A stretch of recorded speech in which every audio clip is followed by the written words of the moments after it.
Chris White, Director of Programming and Production at POV. I am here today with Louis Alvarez and Andy Kolker, two filmmakers whose film American Tongues actually launched the POV series in 1988. Louis and Andy have, over the past 35 years, produced critically praised documentaries for their production companies Kingfish Productions and the Center for New American Media. So, 35 years in the business, 35 plus. Tell me how you guys got started. Back then, we were using black and white, reel-to-reel portapacks, if anybody remembers that technology. It's funny because it was, you could do things. It was a little clunky, but at the time, we always sort of foresaw there would be a time into the future, in the horizon, sometime when, everyone would be able to have a camera. Everyone would be able to make movies. Everyone would be able to sort of solve the kinds of problems that we were dealing with, kind of on a daily level at NOVAC, at New Orleans Video Access Center. It took 30 years for that to actually happen. But today, we can get into this later, but today, in fact, the technology has cheapened to the point where pretty much everybody can make a documentary. Actually, I watched American Tongues and Louisiana Boys last night, and the thing that struck me first was the intro cards. I think it said a video cassette. A videotape by. A videotape by Louis Alvarez and Andy Kolker. Well, we used to argue about that. We used to say, well, you can't really say a film by because it's not film, and it actually was very politically important to distance ourselves from the old 16mm film documentarians. We very much set ourselves off as different kinds of guys. So the question is, what do you call it, a videotape? There wasn't the language. And yeah, I kind of wish I could go back and change it, but at this point, it's a nice historical artifact. We started calling them a film by anyway. And because I think we also saw that the movies we were making, for the most part, we thought of them as films, even though they weren't really, there was no particular theatrical, distribution possibility at that point for our films, or really for any documentaries at that point. Who do you think has a funny accent? People from New York or Philadelphia, and Virginia especially. We have grandkids in Virginia, and they have that Virginia dialect, I have to live twice to catch on, to get that dialect, Wisconsin people. Why do you say Wisconsin? What do they sound like? Because when they say their O's, they're going out and about. They do, they're really bad. They sound like they're Norwegian. Was it the social and political issues that initially brought you into the field of documentary, or do you see documentary as an art form? What is it that really attracts you about it? We were living in New Orleans. We were surrounded by this incredibly rich kind of native culture, and nobody was telling stories like that, whether it was in New Orleans or whether it was in Appalachia or whether it was out west. And we said, first of all, we wanted to try to capture that, and documentaries seemed like a good way to do that, to actually go out in a truck and drive around the country and ask people about the way they talk, people you wouldn't normally see on television in those pre-reality show days. The other thing that was very important to us was, and I think it came from living in New Orleans, which, as everyone knows, is a 24-hour party town, is that we wanted our stuff to be entertaining. We wanted it to be funny. At the time, a documentary was this kind of earnest thing. It was kind of eat your peas, feel better, learn something, but really, it's not really fun to actually watch. And we said, we don't want to do that. We want something where you can sit around on Saturday night with your buddies and have a really good time. And at the end of it, yes, you've learned something, and maybe you're going to, take action, but meanwhile, you've had a really good time, you've entertained. So that was really what has always animated us from the beginning. Louis Alvarez, co-director. We wanted to make a film about American diversity. We wanted to show that the country is as vibrant and different in different parts of it as it's always been, and that television has not made us all the same. And we didn't want to make a film which had already been done before, a film about food or a film about different sports in different parts of the country, something like that. And we hit on the idea of language, because in our travels we always noticed that people talk differently in different parts of the country, and we weren't all sounding the same. The things that, if there's anything that comes up, at least fairly often after people have seen the show, it's the fact that everyone seems to be either offended or strongly affected by some portion of the show, by someone in the show. And usually that's because there's an identity. They're identifying with something that's going on the show, what someone has said, some prejudice, some like or some dislike that that person has exhibited, which probably hits a little bit too close to home. So we like to think that we've been able to offend just about everybody in the country in the show. I don't think they perhaps have the same values of hospitality that we do in the South. And so I associate all of that with the sound of their voice. And it's grating on your ears. Maybe our sound is also, but it's usually very nasal. And a lot of times the things they say are not kind. Now, let's talk a little bit about characters who you seek out when you're making a film. Let's take American Tongues, for example.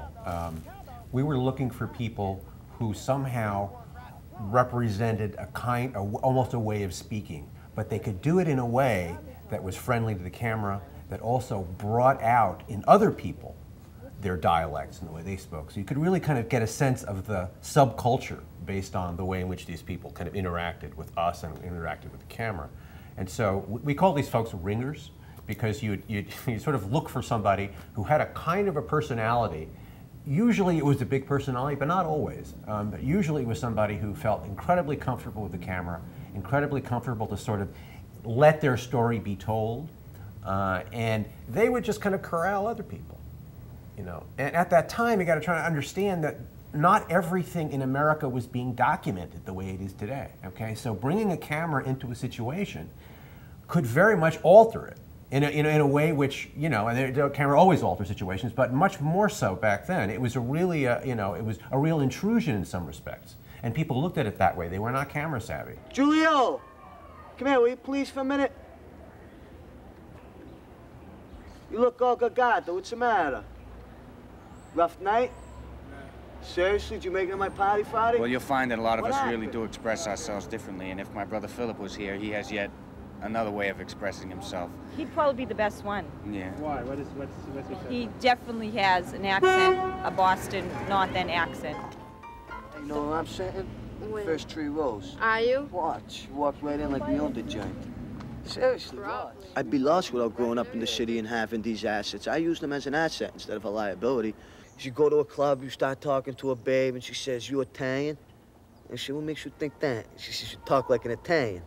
And then you start giving it the accent. Yeah, yous guys, and where yous from, and I'm with 3 of my friends. I chew the football all day, and this, that, and the mother, and stuff like that. And the women, they eat it up. They love that.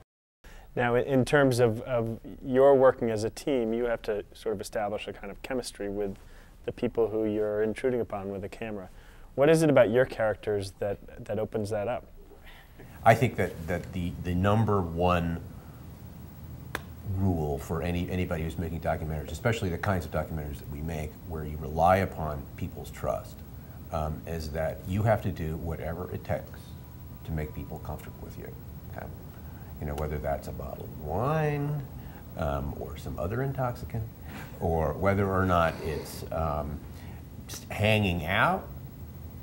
You know, sometimes in our early documentaries, certainly we would spend lots of time. Yeah, hanging out is really important. I mean, lots of time with people to make them comfortable with us. So that, and you know, I think that's kind of overlooked to some degree these days. But you know, anytime you're going to do anything that takes place over time, certainly, so you can do anything that's kind of longitudinal, you're going to have that kind of the trust. You know. You also have to listen to people. And I think that's very important. A lot of these people, if you've never been on television and these guys show up from the city, whatever the city may be, with cameras, and they start asking you about your life, you know, that's pretty cool for a lot of people. And that's part of the due diligence that you have to do as a documentarian. You have to sit there and talk to somebody about, you know, how you boil, you know, you boil candle wax, or you know how you direct traffic or whatever it is to get to whatever it is you really want to get from them. And then some people come and say, you know, tell me what you need to do, and they hit their marks 2 seconds after you've met them, and that's great. But most people aren't like that.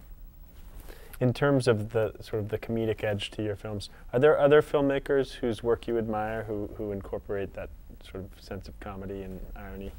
The guy who did more than anything to bring funny to the documentaries is Michael Moore. And we used to say before Roger and Me, we were the only people doing funny documentaries, and then Roger and Me just completely blew the field wide open, and people go, oh, if you get people to laugh, they actually really pay attention, they come to see your movies, you know, and not incidentally, you can make a lot of money. So, so he's, what, you know, I have issues with him, and I enjoy his films. I think he's a good filmmaker, but he was incredibly important in making that possible for documentaries. So now that you can go to the documentaries and have a really good time. Not only that, you can see them in theaters. I mean, because the whole economics has completely changed since Michael. So no matter what you think of him or his movies, every single documentary filmmaker who will ever think about getting their movies into a theater or a theatrical situation, which is virtually everybody these days, owes a huge debt to him. And the reason is because his movies were successful and they made a lot of money. Simple as that. You touched a little bit on Michael Moore's success and how that has sort of changed the field of documentary. Talk a little bit about how I guess the grammar or the language of documentary has changed in the past 30 years or so. How has, I guess, how filmmakers are approaching storytelling, how has that changed?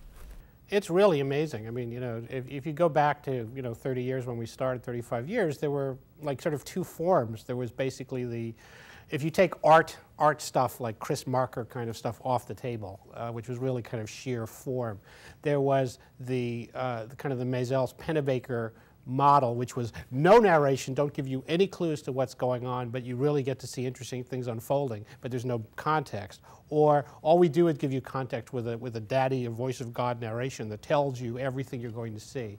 If you're lucky, there's little bits of punch through of little moments, but it's extremely rigid and hidebound. So that was kind of the model in the 70s. And now you look at it, there's like, you know, recreations, and there's like, is this fiction, is it not fiction? There's like different versions of things, there's home movies, there's documentaries. There's everything from something like Tarnation, which has got like 12 zillion different kinds of elements. There's the whole idea of first person, like let me make a film about myself and use all this stuff and interview my family and mix it all together and how much of it's true. And I mean, it's just, and in many ways it's great. On the other hand, if you're sitting in the editing room, it can be sort of overpowering the choices you have. We take it upon ourselves to present situations clearly and to the best of our ability in the way in which we really believe things are actually happening, to get, in effect, the essence of something, okay? Now, sometimes that means that there is, you know, there's always selectivity, okay? We're not presenting any kind of objective picture, and anyone who thinks there are, I mean, I thought we kind of buried those arguments a long time ago. I mean, it's all subjective. But as far as our own conscience goes, I think we have to best represent what we think is going on in a particular situation.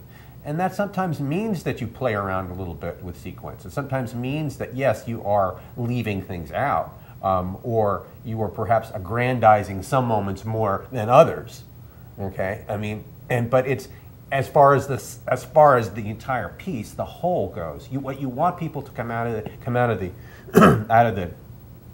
theater or out of the, you know, after having watched it, whatever the hell they watch it these days, could be on their phones. That you know that you have seen an accurate portrayal of a people, a situation, characters, whatever the hell it is. Okay, you're doing. 1956. Earl Long is re-elected in a landslide. He is linked to a stripper named Blaze Starr and will be checked in and out of mental institutions till the end of his term. 1960. Jimmy Davis is re-elected on a segregationist platform, rides his horse up the Capitol steps, and 4 years later sings his farewell speech to the legislature. We'll bring up House Bill 222.